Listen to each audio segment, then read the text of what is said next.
নমস্কার, শুভ সকাল। মৌজিত চ্যানেলে সবাইকে সুস্বাগতম। আমি আজ আপনাদের দেখাবো ডিমবিহীন সম্পূর্ণ নিরামিষ কেক কিভাবে বানানো হয়। তো চলুন দেরি না করে বানিয়ে নেওয়া যাক। প্রথমে এখানে আমি 1.5 বাটি ময়দা নিয়েছি এবং ময়দা নেওয়ার পর আমি 1 বাটি চিনি গুঁড়ো নিয়েছি। এখানে আপনারা যে যেমন মিষ্টি খেতে পছন্দ করেন সেভাবে চিনিটা ইউজ করবেন। এরপরে দুটোকে আমি ভালোভাবে মিক্সড করে নিচ্ছি। এরপরেতে আমি দিয়ে দিচ্ছি স্বাদ মতো লবণ এবং এটা যাতে আরও ভালোভাবে ফুলে ওঠে তার জন্য দিয়ে দিচ্ছি আমি 1 টেবিল চামচ খাবার সোডা। দিয়ে সবগুলোকে এভাবে ভালো করে মিক্সড করে নেওয়ার পর এতে আমি দিয়ে দিলাম গুঁড়ো পাউডার দুধ। পাউডার দুধ দিলে কি হয়, এর স্বাদটা আরও ভালো আসে। এটা আপনারা দিতেও পারেন, আবার স্কিপও করে যেতে পারেন। তো এই বোলের সাহায্যে আমি সবগুলো ভালোভাবে মিশিয়ে নিচ্ছি। মিশিয়ে নেওয়ার পর এই অল্প অল্প করে আমি দুধ দিয়ে মেখে নিচ্ছি।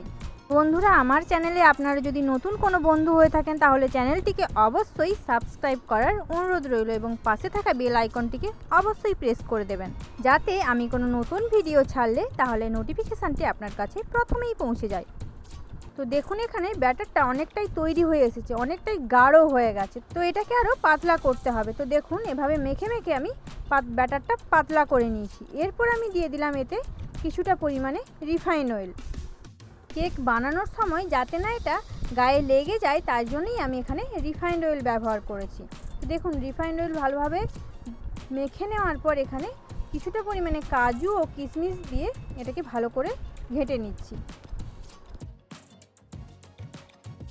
কাজু ও কিশমিশগুলোকে এর সাথে ভালোভাবে মিশিয়ে নেওয়ার পর এতে আমি অল্প পরিমাণে ভ্যানিলা এসেন্স দিয়ে দিলাম, কারণ যখন কেকটা বানানো হবে তখন এর স্মেলটা কিন্তু খুব সুন্দরভাবে বেরোবে। কেকের থেকে স্মাইল বেরোলেই তো মনে হবে যে কেকটা বানানো হয়েছে, তাই নয় কি বলুন?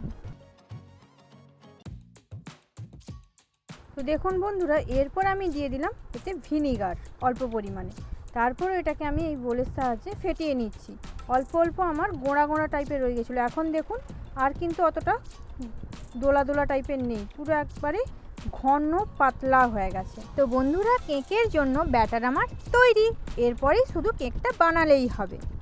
তো তাই এখানে দেখুন একটা ডিশে আমি অল্প পরিমাণে রিফাইন তেল নিয়ে ব্রুশ দিয়ে ওই তেলটাকে ডিশের চারপাশে বুলিয়ে দেওয়ার পর তার উপর একটা আমি ওই ডিশের সাইজে কাগজ কেটে বসিয়ে দিয়েছিলাম।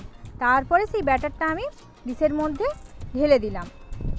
এরপরে ডিশটাকে আমি এভাবে অল্প অল্প করে একটু নাড়িয়ে নিলাম, যাতে ভেতরে কোনো ফাঁপ না গর্ত থেকে যায়। তারপর দেখুন এটা আমার কেক বানানোর মেশিন, তো যন্ত্র।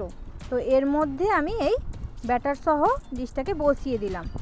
এই কাঁচিটাকে যন্ত্রের মাঝ বরাবর বসিয়ে দিলাম। এরপরে দেখুন এর ওপরে ঢাকনা আছে এবং ঢাকনাটিও এর উপরে দিয়ে দিলাম। ঢাকনার ওপরটা দেখুন কাঁচ দেওয়া আছে, তো ভেতর থেকে কেকটা কতটা পরিমাণে হয়েছে সেটা বোঝার জন্য। তো দেখুন কেকটা আমার বানানো হয়ে গেছে। দেখুন কত অল্প সময়ের মধ্যে কেকটা আমার বানানো হয়ে গেছে। এটা টাইম লেগেছে প্রায় আপনার 45 মিনিট থেকে 1 ঘন্টা মতো।